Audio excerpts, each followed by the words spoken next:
Welcome to the next edition of 12ian News. I will be reading the global top 3 of the June 2nd week, which were quests, interfaces, and Interserver Cosmetics. I have all of these here, so I will start by quests. Let's dive into it. Over the years, quests have taken a central place in Dofus. They allow not only to progress your character thanks to the experience and karma gain, but also to obtain precious Dofus, the Dofus themselves to start with, as well as other cosmetic rewards. They are also a privileged way to discover the universe of the game and its many characters. A great variety of mechanics. Based mostly on combat and exploration, quests exploit all the mechanics in the game. Certain ones, notably older ones or those linked to event areas, even integrate community objectives requiring the cooperation of multiple players. So here we have, for instance, Crawl of Opening, Will Kilson quest, or the Christmas area where everyone needs to hold a gift in front of them, stuff like that. Today, Dofus counts 1,940 quests, including the almanacs offering quests. This content was developed over the 2 decades of the game's life, which celebrated its 20th birthday in 2024. Since then, expectations have evolved with a search for deeper stories, real narrative stakes, and more striking challenges. Basically, people are complaining about alignment quest. But not only. Regular comfort improvements. Improvements are regularly applied in this direction, notably for the comfort of the game. For instance, addition of sidekicks for solo battles. That's true. A bunch of quest fights that were really hard for some classes became much easier. Possibility to use several interrogation marks for the same objective. Not sure about that. Reduction of respawn times and increase of the amount of harvestable quest resource. Yeah, that is true.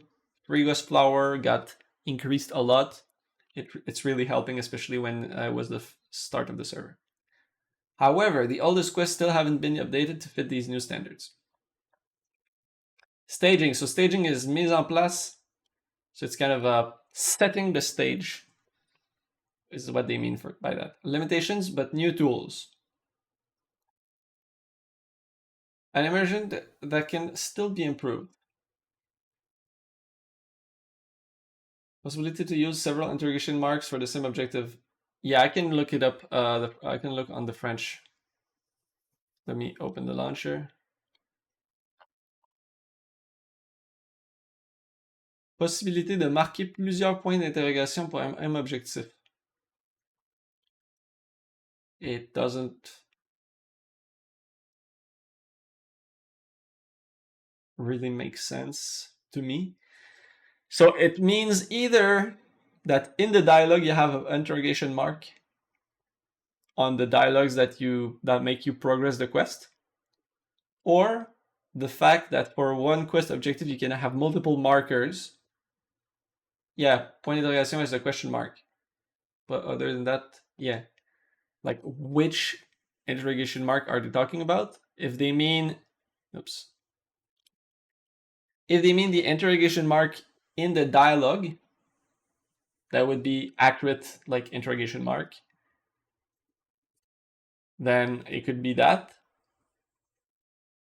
If they mean the markers on the map, then interrogation mark doesn't make sense. But maybe in the past, only one marker would be allowed for one quest step. I don't know.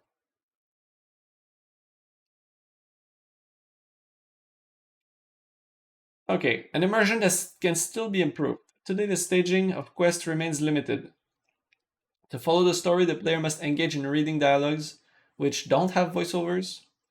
The significant event of a quest are often represented by a simple message in the information channel without additional visuals. Yeah, sometimes you get to a map and then the information channel it says like, you hear some noise in the north. But if you don't read that, then you're like, where am I supposed to go? A new technological dimension. With the port, new tools dedicated to staging have appeared. more are still coming. The next Dive Dimension will allow us to use some of these tools for the first time. Triggering of animations on NPCs and decors, and contextual character reactions. So I guess both. I remember in the Japan Expo last year, there was an NPC that was doing some emotes like crying, pointing, and stuff like that. I was gonna say shrugging, but definitely not. Um,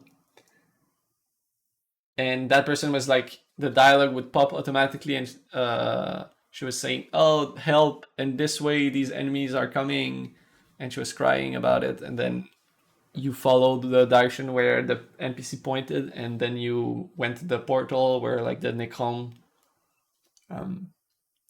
came from the Necro world. So maybe more of that. However, those are still the first steps, and those tools will need to be tamed. Old quests could progressively benefit from them, but that would imply going back on more than 100 and 900 existing quests. Toward more flexible mechanics. Focus on problematic aspects. Certain mechanics are often brought up as a source of frustration, such as tiles and fixed schedules. This one, especially for alignment, and this one, always. For tiles, the idea is to reserve them to event quests, where the concentration of players make their activation more simple. Other concerned quests, alignment, free ghost, will be reworked to remove their amount or reduce their prerequisites. Interesting, so you will be able to have Wilkinson much more easily. That's what they mean by a prerequisite, I assume.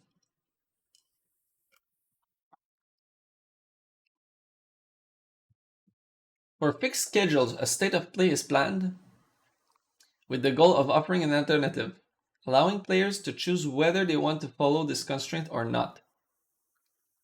These evolutions are planned for the September update.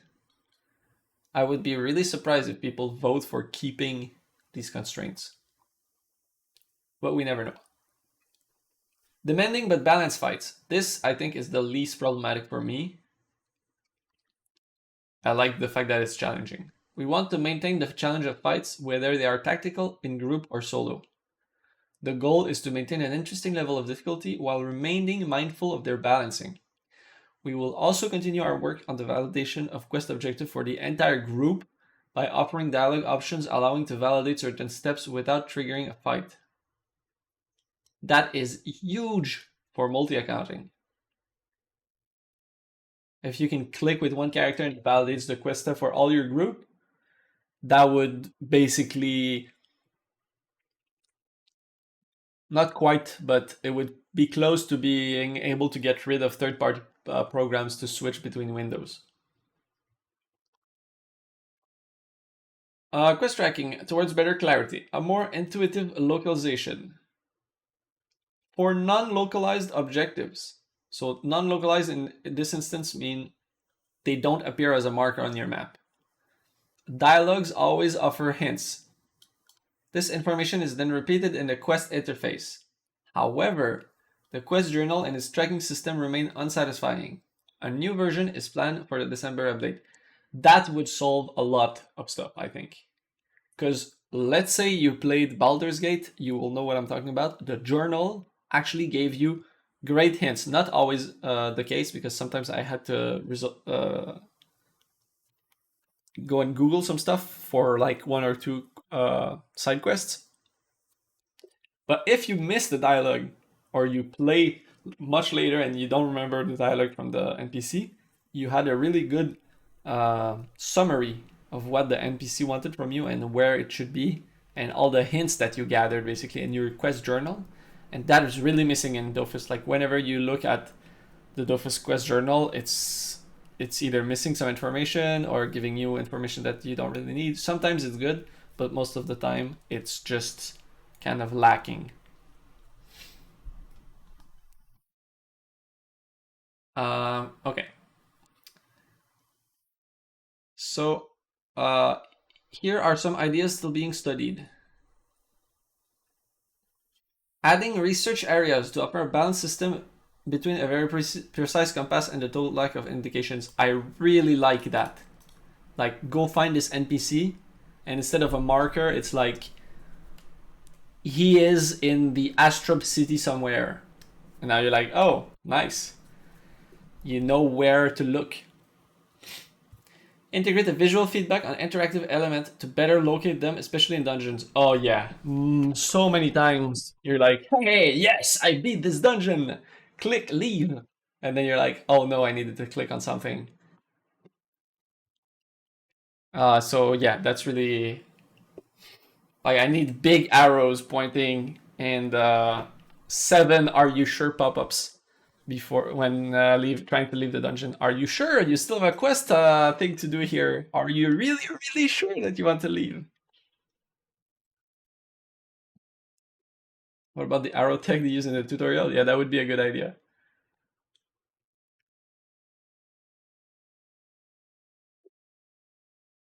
In conclusion, even if the quest design method has changed a little in 20 years, the expected quality level has evolved limited in terms of staging for a long time. Quests will soon be able to rely on new tools to become more dynamic and immersive. The improvement of existing quests will take place progressively. We want quests to retain a certain level of difficulty, notably through fights, in order to preserve the feeling of accomplishment when you finally achieve an objective. I think this has been one of the blog posts that impacts me the most because I play Dofus mostly to go through the quest and quote unquote beat the game. And I'm happy about that. I think the once again, nothing here is new, but they are transparent about what they don't like, and it aligns pretty well with what I don't like personally. So I'm really happy about that. I think fights are not too problematic if they are not like spitting in the face of some classes, and fixed schedules and tiles and not knowing where to go are the biggest offenders. So the fact that they list these as improvements, I'd be really happy if I play the quests in the Ozamadas dimension and they showcase these improvements. It would give me hope that they will then backport these successful changes to the old quests. My brain literally switches up when you talk to the NPC to leave the dungeon. Yeah, relatable. Okay, next is the interfaces. Whoops. You just, that's not what I wanted to do. Okay, I got it. Interfaces. Interfaces are essential elements to your game experience. Their legibility, their comfort, but also their aesthetic have a real impact on your immersion. It's a fundamental topic on which we continue to make progress. A graphical project. Many elements have already been reworked or are currently being reworked in order to restore the particular aesthetic of Dofus. This is done through many visual details: ornaments, shadows, gradients and fades, iconography, particle and lighting effects, but also an enriched color palette and more important contrasts. It's a long project, but the feedback you share with us on our last evolutions encourage us to continue working in this new direction. New aesthetic touches. The calendar gets a makeover. In the same optic, a new version of the calendar will soon be available. A new version of the calendar? It will be decorated with colored pennants in the background, a light Christmas pattern, bringing depth and texture to the visuals. This content will be an integral part of the update 3.2, which you will soon be able to explore. Is there already a calendar in game? If there is, I don't know.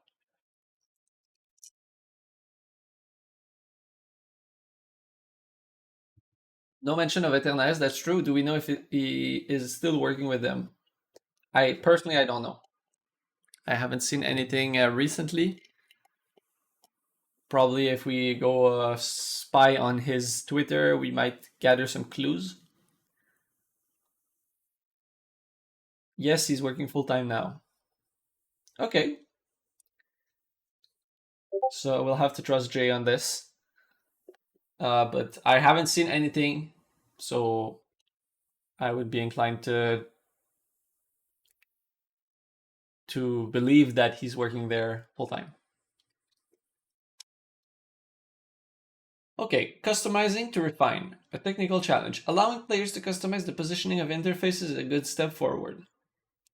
With that being said, this progress is accompanied by non-negligible technical challenges. A large debugging phase was already conducted, but your feedback remains precious to identify the eventual problems you might still encounter. This is still bugged. Like, sometimes your game will just crash, you open the game again, all your elements are all over the place. At least with the presets, you can just click apply and it goes back, but it's still a bit annoying. I really like the presets though. Having like, I'm in a special fight and I need to have more chat, I just open it up big, and then the next fight it's come back to its normal place. So I really like that. The next steps. What we still have to do. Many improvements approaches are already on our radar. The in-game features menu. It will be reworked soon so that its size automatically adjusts when it is magnetized. Currently, it adopts a dynamic size when being stretched, depending on the elements it contains. We are considering allowing both behavior depending on if it's magnetized or not in order to adapt to each player's preferences. Yes, it's really hard to... So basically what they're talking about is the menu with all the different icons like guild, colo, all of these icons like inventory, quests, and I tried to include it in the bottom border of my UI, but the height didn't fit with anything. It was really ugly, so I kept it kind of hidden. But if they fix that, that would be great. The saving of displays. The current solution does not fully satisfy us. Your feedback is really interesting to us. Do you use multiple displays? Which improvements would you want to see for this management interface? So this, I've been saying that it was working well for me, but I guess a lot of people, either it's not been working for them, or they want more options, or they're not using it at all. I really like the fact that you can save one for fights and then one other for non outside of fights. You were still able to do that in Dofus 2, basically, but it's nice to have multiple options for instance, for streamers. If you want to have a specific interface that leaves place for your camera, you can switch easily for when you're playing on stream or not. Okay. HUD reworked for combat and exploration is still in conception. Okay, I'm curious to see that. The addition of graphical options at the launch of the game is also part of the next step. Okay, so before you launch the game, you can choose the resolution and stuff like that. That's cool. In conclusion, interfaces remain an important project both for technical stability and their graphical appearance. We will continue to work on this double direction, fix what doesn't work and improve what can be improved, while remaining open to your uses and needs. So I feel like this whole article was talking mostly about if the interface is working and like how much you can customize it, and mostly like they touched a bit on how it looks, but I would be expecting some kind of mock-ups from Eternaris or some stuff like that. But it seems like they're not wanting to do some big reworks, or maybe they learned from their mistakes, because before they were showing a bunch of stuff from Eternaris. Eternaris was spamming his Twitter with like some crazy ideas, and people I think were getting their expectations up. Like, oh, they're sharing this amazing stuff that Eternals is working on, but obviously you know that the actual devs, client-side devs that are working uh, on changing the interfaces, we're currently split between bug fixing and working on the new dimension. So not a lot of them could like completely rework the interfaces to implement these designs as beautiful as they were from Eternaris. Maybe eventually we will get more of that, but I feel like they're mostly focused right now on some performance and usability issues, more UX than UI. Let's look at Interserver Cosmetics. A quick point on this one before I start. Last week when they announced that they would be talking about this, I said that I found it weird because it was not that big of an issue in my opinion, and I didn't think it was worth mentioning in the top 3. Now that I've seen this week's live, they told us that mutualizing, that's what they said, stuff was on their mind. So sharing your progression between all the characters of the same server, this is something that they're thinking currently. What can we apply this to? Like, can you have like a shared inventory? They said no, but this is one of the things that they're discussing. Maybe which one was it that was pretty interesting? I can't remember what they said they would be sharing. Oh yeah, a discovered zap. So if I have a character that discovers all the zap when I create a new character, thank you for the follow, ConDX. So there's shared professions that they're talking about, but also shared zaps. When you discover a new zap, your new characters, when you create them, they have an easier time moving across the map because all of their zap are already discovered. Now, this is still like in reflection. There's no guarantee that this will happen, but they're thinking about this. And as an extension of this thought process, it makes sense that they're touching, they're giving us info about Interserver Cosmetics because it's kind of linked. Can you make stuff shared between the characters of a single server? Now let's also think about what can we share between all the different servers. And so with this new information, I think it's really relevant. It's more relevant, not really, but it's more relevant than I initially thought. So the idea of being able to use cosmetics on all servers is not new. This wish, expressed many times over the years, never found the proper context to be truly explored. Today, with the arrival of the Unity port and the collection feature, this request gains new voices and opens up a larger reflection on the evolution of the cosmetics of Dofus. The modification of cosmetics. With the arrival of the Unity port, the topic of cosmetics management very quickly came up. Indeed, the dedicated interface was completely reworked, which was the occasion to rethink the very functioning of cosmetic items in Dofus. This reflection was first brought up in the Cosmetics dev blog published on July 9th, 2024, where the goal was clear. Improve what existed so far while respecting the identity of the game. First decision guided by your feedback. Your feedback were anonymous. Limiting cosmetics to a single character seemed too restrictive. We thus evolved our approach. Cosmetics were made available on the server scale, a choice which went along with a better legibility and more comfort of use. I think most people were happy about that. The cosmetics management is much better now. The new way to manage Mimisymbix is much better now as well. So that was clearly a great win for Dofus 3 in my book. This first improvement, applauded by the majority, marked an important step towards a more modern and fluid management of customization. A new goal, inter-server unification. Today, expectations are taking shape, being able to access the entirety of one's cosmetic on all servers in a unified manner on the entire account.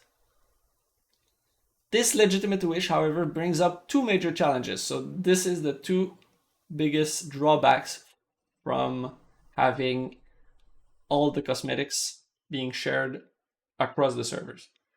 The first is the impact on the character's identity. The first is by nature philosophical and community-centered. An old MMORPG reflex persists, attaching the history of an item to a character rather than to an account. Memories linked to specific characters, such as an eye-up wearing an emerald shell, or a player displaying a Ghoul Terminator champion set, contribute to the spirit of the game. Equipments and cosmetics tell the story of our journey, our milestones, and our successes. Opening up the use of cosmetics on the whole account would make the experience more pleasant, sure, but at a cost of a loss of singularity. It wouldn't be a bad decision, but it would have consequences on the small aspect of roleplay that are also part of Dofus' history. Personally, I think these kind of rewards, like Ghoul Terminator Champion Set, are linked to the player. That's the player that unlocked this achievement. Sure, you might reminisce about your old eye-up, but what better way to remember this character that you had than equipping these cosmetics that you won with that character on your new character on the new server? So I understand the point, but I don't really agree with it. Second point concerns the feasibility of such an evolution. On the client side, difficulties exist, but they could be avoided with care. On the server side, however, the project is a lot more complex. This would imply handling all existing particular cases, define specific rules for the shadow server. Oh, RIP J. He's happy that shadow was mentioned. Determine if the cosmetic need to be linked to the bear's account. Questioning the viability of the cosmetics economy in this new framework. Yeah, that's true. Like, cosmetics would be kind of a way to trade money between the different servers. That's a good question. And of course, migrate the entirety of all game cosmetics to this new logic. So that's just database migration. It shouldn't be too hard, but it needs some time to be done. I would have to track the server of origin. Yeah, if you do exceptions on Shadow, you have to register like, oh, this cosmetic was won on Shadow or was claimed on Shadow. So it means that you can't equip it on this other server or vice versa. So it's a bit more data to keep track of. Could get confusing with transfers. Yeah, that's true. Yeah, there's a lot of like edge cases that you need to figure out. So I understand them being cautious about it. In conclusion, the wish of an inter-server linked to account cosmetic system is more and more present. We hear you and we understand. However, the topic remains complex, both in terms of the game philosophy and from a technical standpoint. If this request continues to be made, we will study its feasibility in more depth in order to consider its integration in future evolutions of the project. So guys, if you want this, I think that would be great. Go ahead and comment on this. Say this feature would be really appreciated. And that gives them feedback and they can act on that. So if this is something that's important for you or that you would want to see, please go ahead and share feedback with them. That's it for the cosmetics. I think, once again, it's nice that they are not saying blanket no. They are sharing the limitations, so we would better understand why it's not coming instantly. I don't necessarily agree with the philosophical argument, but the technical I understand. So yeah, pretty good week to be honest, all across the board. All the articles were short and sweet, straight to the point. I think, yeah, pretty nice. Let's see what next week will bring us. Here are the three topics for next week. First, pods and energy. Present since the origins, pods and energy management continue to raise questions. If some see it as an outdated heritage, others see a mechanic to reinvent. To improve game comfort.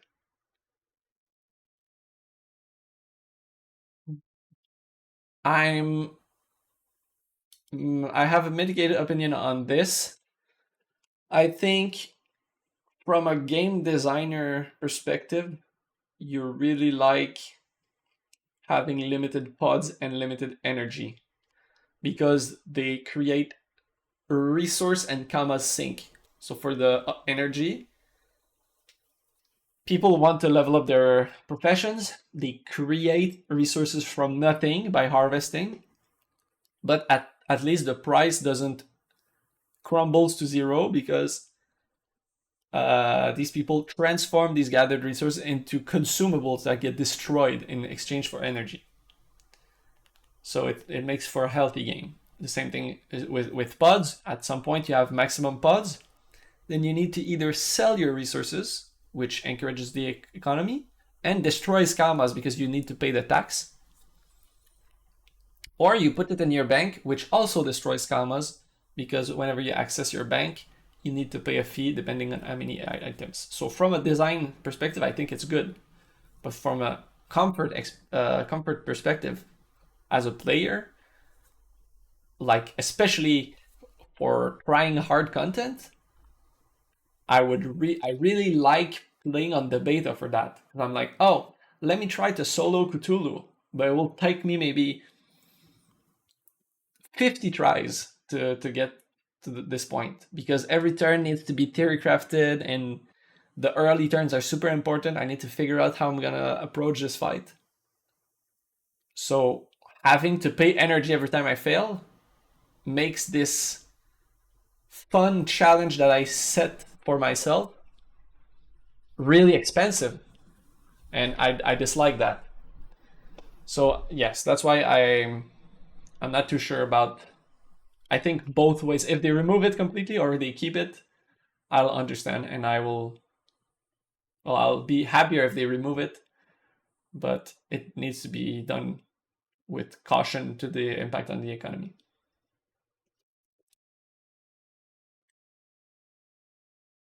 Long considered a feature. Oh, Haven bags. Haven bags. Long considered a feature with strong potential, and modernization of Haven bags is requested by some. Yes, I agree with that. Whether it's improving the lottery, display a collection of rare items, or harvesting resources, suggestions are aplenty. Some also point out technical dysfunctions that persist since the port to Dofus 3. Personally, Heaven Bags for me is mostly a utility. I recently did a redecoration of it because some guildies were hanging out in my Haven Bag for fun. I think it's nice that you can decorate it, but most of the time it's just you press H, you click on your zap, and then you navigate the map using this. If you could have a specific button to just open the zap interface from wherever you are without going through your Haven Bag, that would be a nice quality of life. And then if we can find a nice social use for the Haven Bags, I think it would be great. Merge housing and Haven Bags fight me. I think that's a good idea. But if they remove my Haven Bag because they're like, go buy a house, I would be sad, of course. So yeah. Okay, sidekicks. Often perceived as too strong in the first levels but abandoned in higher levels, sidekicks have a lot of trouble finding their place nowadays. Some players wish a rework of their utility so they can become true allies again. I will be interested to reading on that because I think personally sidekicks are not problematic as they are. but it is 100% true that they could be improved. And also, it goes hand in hand with the quest discussion that we had this week, saying, oh, more and more solo quests add sidekicks. And for me, a sidekick needs to fill the gaps that the class is lacking, especially for solo quest fights. If you have a quest fight that requires you to put gravity, but your class doesn't have gravity applying tools, having a sidekick that applies gravity fixes your class for this quest fight and allows them to make interesting achievements on dungeon or quest fights and content that is more niche, maybe, but that you can work your way around, even if your class doesn't have the toolkit for it, by using a vast collection of sidekicks. So I really like this part of the game. For me, sidekicks are like equipments. Oh, this monster like fight from melee. I will equip my maybe bruiser off tank set, and I will go fight him in melee and like out sustain because I have a lot of resistances. I have a lot of shields. Like if I'm playing upper mage, I will play like water upper mage. I will go in there, life steal, put myself a lot of shields. And for me, sidekicks are like a part of this. What equipment should I use for this fight? What sidekick should I use for this fight? And so I think one of the nice things that could be done is to allow us to have more sidekicks early on that fit in like specific niches. Thus, we finally agree on something. Let's hug it out. Let's go, man. So yes, those three are the three topics for next week. As a reminder, I will be covering them at the same time as usual, around 10 p.m. on my stream on Friday. And I think in the past, I doubted that they would keep coming up with interesting topics, but so far they have proven me wrong. And all of these topics, while not being as crucial as the first weeks, are really interesting to view what opinion do they have internally around that and what direction they want to go in for the future.